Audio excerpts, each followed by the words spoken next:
Μας υποχρεώνει συχνά πυκνά ο Δήμος Μετεωρών, ο Δήμαρχος εκεί, με διάφορα θετικά, νομίζω πρέπει να είναι δεύτερη-τρίτη φορά που τον βγάζουμε σε μικρό διάστημα, να συνομιλούμε μαζί του. Τώρα έχουμε καινούριο λόγο που όμως αφορά τον κόσμο του μηχανοκίνητου αθλητισμού. Έχεις ακούσει ποτέ για το ράλι Ακρόπολης? Βέβαια, πώς δεν έχω ακούσει για το ράλι Ακρόπολης. Ένα μέρος της διαδρομής, αυτή της ακροπολικής διαδρομής όπως λέμε, ήταν και εκεί των Μετέωρων. Θα γίνει σήμερα αύριο.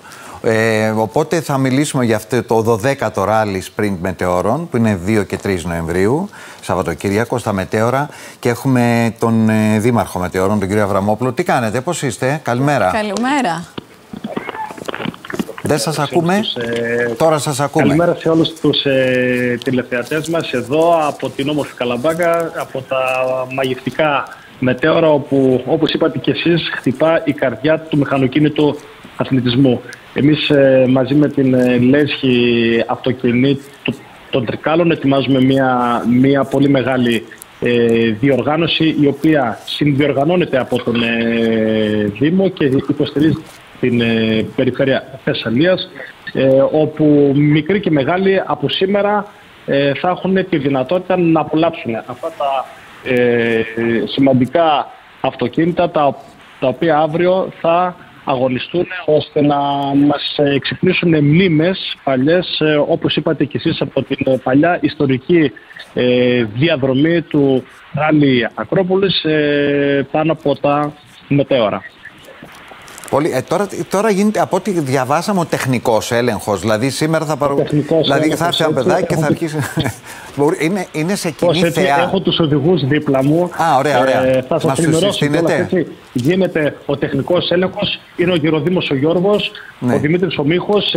Είναι καλαμπακιώτες, είναι άνθρωποι που ασχολούνται χρόνια μαζί με τον μηχανοκίνητο αθλητισμό. Θα σας πει ο Γιώργος τώρα τι ακριβώς γίνεται. Ξεκινάμε τον τεχνικό έλεγχο ώστε τα αυτοκίνητα αύριο να μπορούν με ασφάλεια τόσο για τους ίδιους αλλά και για τους επισκέπτες να τρέξουν σε αυτή την πολύ καλημέρα, διαδρομή. Καλημέρα κύριε Γεροδήμο. Καλημέρα και από εμάς κυρία Γεραντώνη, κύριε Προβατά, τηλεθεατές σας. Μια καλή μέρα από τα Μετέωρα. Μετά από πάρα πολλά χρόνια καταφέραμε και αναβιώσαμε έστω την ιστορική διαδρομή των Μετεώρων ως ένα κομμάτι του ράλι, Κεπέλου Ράλι Βορείου Ελλάδος.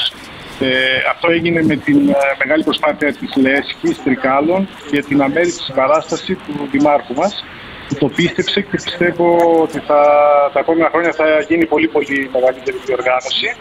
Είναι μια ειδική διαδρομή πάρα πολύ γρήγορη και καλή. Όλοι οι αγωνιζόμενοι που την έχουν δει και παλιότεροι που την ξέρουν λένε τα καλύτερα για αυτή. Η οργάνωση είναι άψογη. Υπάρχει ενδιαφέρον μεγάλο. Ναι, για το τέλος του πρωταθλήματος που αυτό είναι τώρα είναι αρκετά μεγάλο. Πάντως να πω, απευθυνόμενος στον άλλο κύριο, ότι ίσως να είναι και η ευκαιρία στα παιδιά που έρχονται και θαυμάζουν αυτά τα γρήγορα αυτοκίνητα, ταυτόχρονα να τους κάνετε μια οδηγικές παρενέσεις.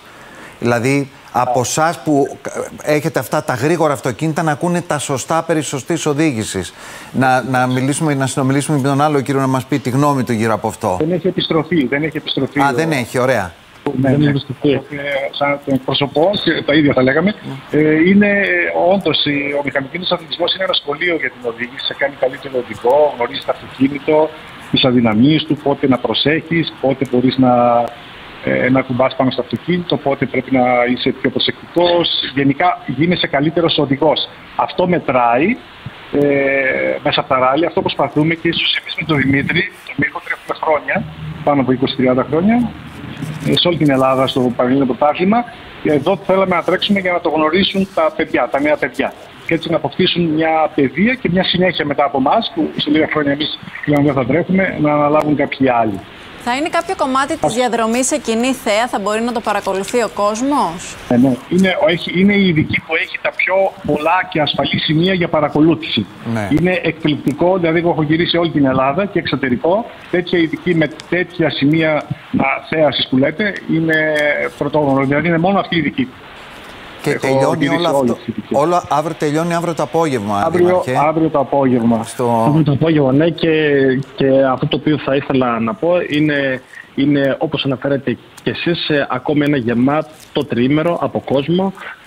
όπου θα μπορούν μικροί και μεγάλοι, όπως σας είπα πριν, να απολαύσουν αυτό το υπερθέαμα.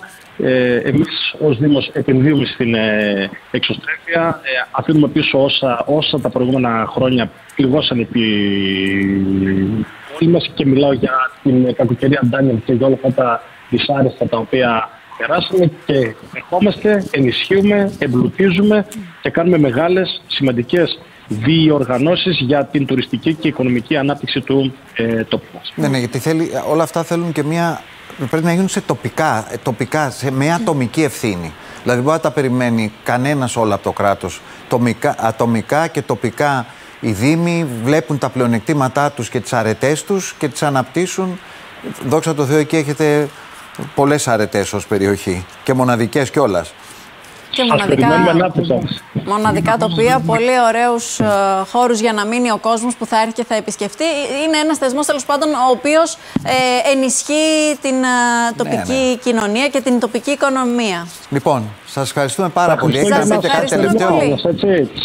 Ευχόμαστε καλή επιτυχία να έχετε στο... Όλα καλά.